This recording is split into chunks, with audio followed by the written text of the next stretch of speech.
Hi Astro friends, this is Melanie here today on the 13th of October 2022. Let's take a deep breath for starters.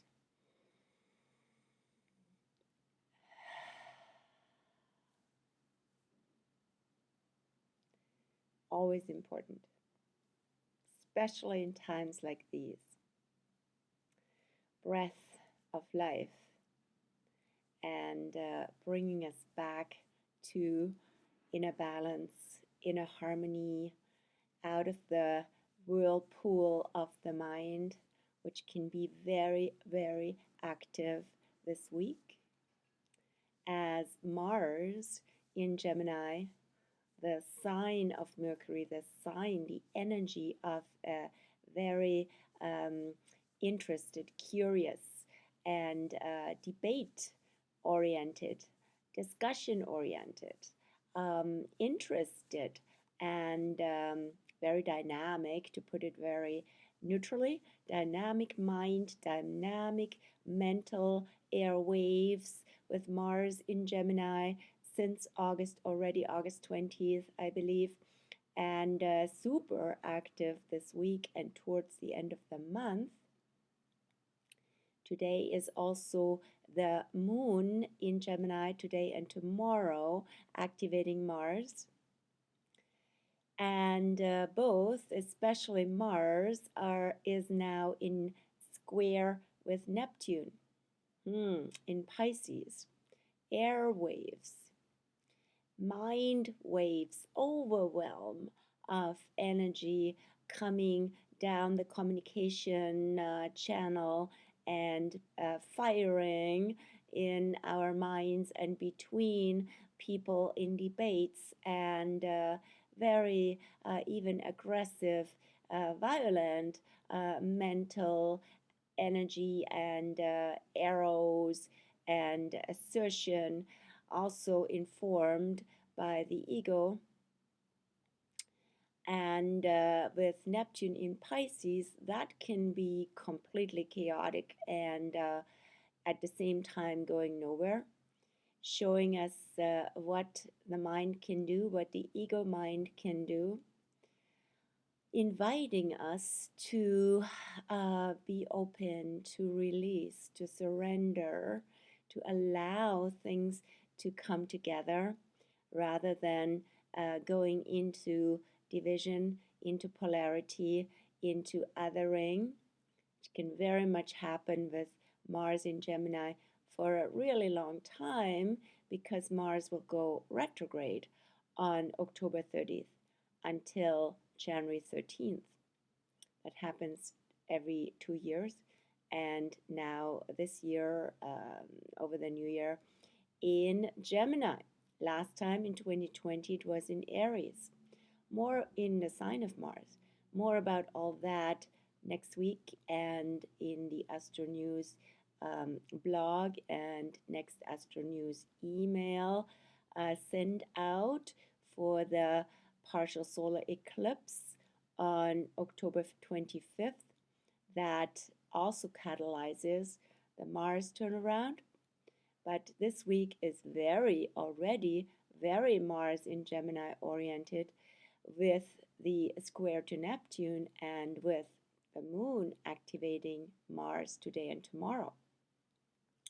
So what's with all of that? It's a very mutable energy. Things can be very up in the air and going in circles, and we can be absorbed by all of that. And so Neptune in its own sign of Pisces, and I'm getting a oceanic screensaver behind, setting the tone for that, is about being, not being basically an agent of the mind, but noticing what the beingness behind the mind really is. In other words, inquiring into all this doing and into the state of consciousness that is informed, but also that ideally informs our beingness. So yeah, I invite you to find calm, to find maybe literally a place by the water or in your meditation space to go inwards and not being basically taken for a ride with Mars in Gemini. But at the same time, also using that energy wisely and in a good way. So it's a prime time for getting in touch with people for maybe friends, maybe family, wherever Gemini is in your chart specifically, activated by Mars now, to yeah, go into a dynamic and very lively dialogue with them, and maybe to initiate that one with Mars. So yeah, what a week. And on top of it, we're also now, as of today, the 12th of October, 12th, 13th is today actually, yeah. And as of today, we are in the third part of Libra.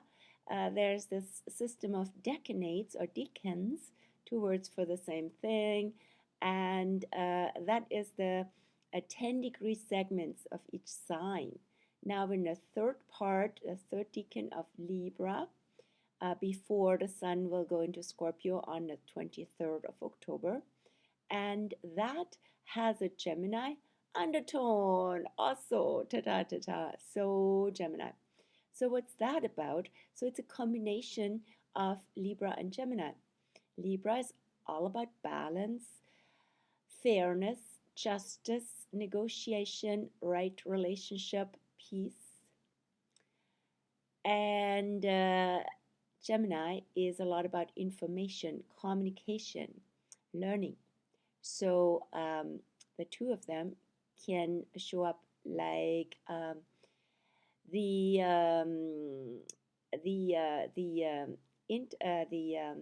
what is I waiting for, the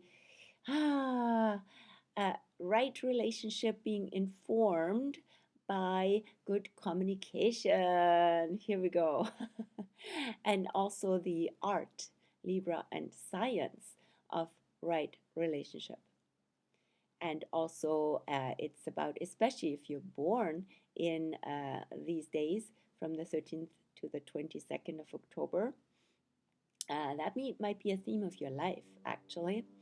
The combination of learning, always lifelong learning in relationships, and also being an intelligent partner rather than being too intellectual, and the relationship happens mostly in the mind. So there's a whole spectrum of these expressions that I'd like to invite you to learn about for self-awareness. Either you study or you have a session with me or we do a tutoring. I find it so helpful to have this awareness because it shows you the world and your inner world in a new light that makes it all more actually freer. Also from the Libra's perspective, actually you have more choice, and with choice comes freedom. And yeah, life can be richer and more fun actually, rather than being played by these energies and by your inner unconscious expression and process with it. So what else is going on this week? The moon moves from Gemini. So started with Taurus on Thanksgiving, and as I said, I was a bit late here, but late, it's perfect timing. Gemini moon is a perfect timing for a video and for really alerting about this huge Gemini theme this week in various ways. So the week started on Thanksgiving, day after Thanksgiving. Our Astro week from Tuesday to Monday in my world started, and Tuesday is also Mars Day. Anyway, it started with the Taurus moon, which was lovely for dinner, for enjoyment, for settling after the wild Aries ruled by Mars. Aries Libra full moon with Chiron. Hopefully an integration is already happening, that something came to fruition with that full moon, as with every full moon. And this full moon is also sort of a pseudo harvest moon, because it's the first full moon after fall equinox. And often the Aries Libra full moon is the one that is the harvest moon, because it's always the full moon closest to the fall equinox. So it can be the full moon in Pisces and Virgo, which it was this time on September 10th, 2 days after the Queen passed. So much harvest in that regard. Take a look at my article about Queen Elizabeth, the funeral, and these times. Yes, an era ended. Another indicator that the old empire expires, as I've been saying for so many times in so many ways, and here it is again. So harvest moon this year on the 10th of September in Pisces Virgo, and it can be also the Aries Libra full moon after the equinox, right? When the sun is already in Libra and the full moon will be in Aries. And this year that wasn't the harvest moon, but it was, because it was the one closest to the fall equinox, was the one on the 10th, 12 days away. And this one would be then probably 16 days away or something. Anyway, so but it's a pseudo harvest moon, so it's also a lot in this case of the Aries energy with Chiron that this full moon came with, has come to fruition, to a full light of awareness of our psyche, which is the moon, psyche, emotions, how they are often tied up in old wounds and early wounds. Aries, Chiron in Aries since 2019 till 2027 is an invitation and a push. Actually, with Aries, we can't miss it, right? It's not just like an invitation to heal early life wounds, survivor wounds, wounds from also first people, First Nations, very much apropos Aries. Wounds around battlefields, wounds around war, Aries. Also, the Chiron piece relates literally to the medical field. And so the war medicine, as I call it, medicine nowadays, contemporary medicine, modern medicine, has a lot to do with battlegrounds. Not judging them at this point, but something to really examine and to see whether that, in fact, needs healing and other approaches than going into this polarization between humans and what is wrong, what is attacking us, what's the enemy, Aries, and fighting back, firing back, and whether that's a good approach, and what's the context, what is a good context for it, and what might rather need a different approach.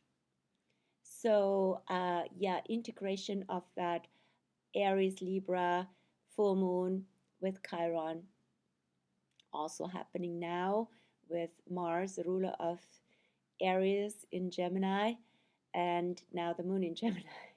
Again, this is very much the theme that is playing out in different ways as it goes with astrology, quite amazingly, quite magically, how it's all orchestrated and orchestrating. Yeah, I invite you for integration in your own life. And the moon will continue to go through Gemini tomorrow and then go to Cancer. So today the moon went into Gemini overnight, or actually yesterday evening, and she will go into Cancer in the morning, 9:11 a.m. on October 15th, and on October 16th, still in Cancer, 17th until the evening, when she goes into Leo.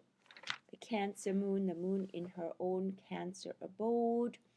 In general, beautiful, sweet, and reminding us of our belonging, of our home. In this case, it's a waning moon, right? So it can be also related to letting go of old memories, dreams, places, or attachment, actually, emotional attachment to old ways of being that would be actually regressive. That is the shadow of Cancer, going back to what is no more, right? And that comes up especially in the polarity with Pluto in Capricorn. Yes, Pluto also turned around from retrograde to forward now, and Pluto has changed direction. Pluto has changed direction on October 8th and will go forward now until next spring, May 2nd, I believe, when it will be already on the cusp to Aquarius. Yeah, so Pluto is very cuspy now, will leave Capricorn, and Capricorn Pluto is about the old structures, hierarchies, and historically established um, mountains of elites and of governmental and societal structures. They are called out now for their shadow. Everything has its shadow, so the shadow of that is coming up now very strongly. Pluto stirs it up and brings it out from the underground and from the background, and to be seen and to be transformed. So the question is always with Pluto, can it transform into a higher expression, a purer expression, a more soulful expression of it, or does it need to die in this installation, in this embodiment of it? Yes, so, and the moon, the full moon in Cancer, not the full moon, sorry, the waning moon in Cancer will go into opposition with Pluto at the end of the Cancer journey, and that will be on October 17th on Monday at noon. So that's the culmination of the moon in Cancer. The moon in Cancer will also go into square with Chiron in Aries and into square with the sun in Libra, because it will be also half moon. Sun is now in Libra. So all of that on Sunday, Monday. So that can be quite a choice point, quite a critical time to find a release. It's a waning moon phase. And to be gentle with yourself, but also be clear and find closure with Capricorn, and embrace the new with Aries, and embrace the medicine of the new. What else is going on this week? Yes, yeah, after the Mars in Gemini squaring Neptune in Pisces, as I said at the beginning, that was exact on the 11th already. Today is the 13th, but it informs this week, definitely, if not longer, because Mars is so slow, it's stationary, right? And yesterday, Mercury in Libra opposed Jupiter retro in early Aries. That's also an energy for the whole week. So what I said here in my little YouTube picture that I created is, what can be your choice and your path forward with it? So choosing, deciding, it's usually called commonly, but I like to always reframe it as choice. You have a choice, and that itself gives more freedom, and it's actually more apropos Venus ruling Libra, and Mercury now in Libra, saying, okay, what is my choice when I weigh the situation as a whole? What do I choose? And the Aries energy with Jupiter says there's a gift actually, and there are opportunities in the new. Choose the new and choose newly. Um, See where that takes you. Then on October 16th, 17th, also on the weekend with the moon in Cancer, the Sun in Libra will make aspects with both Neptune and Mars. The two of them were in this square, in this tension. And the Sun will sort of build bridges there. Balance, fairness, right relationship, consciously expressed with the Sun. So there can be lots of debates, lots of mental energy with Mars in Gemini and communicative energy going in that direction. And then the Neptune in Pisces says, well, how can things fall into place? And what would be ease here, right? And even on a spiritual level, right? Who and what really does the choosing? So I leave it with this, and see you again next week, hopefully on Tuesday or Wednesday. But the aim is Tuesday evening. Hope you have a beautiful week and in this wonderful, still early fall, summery, golden October time here on the West Coast or elsewhere. And be well, be love, and choose well. Bye bye.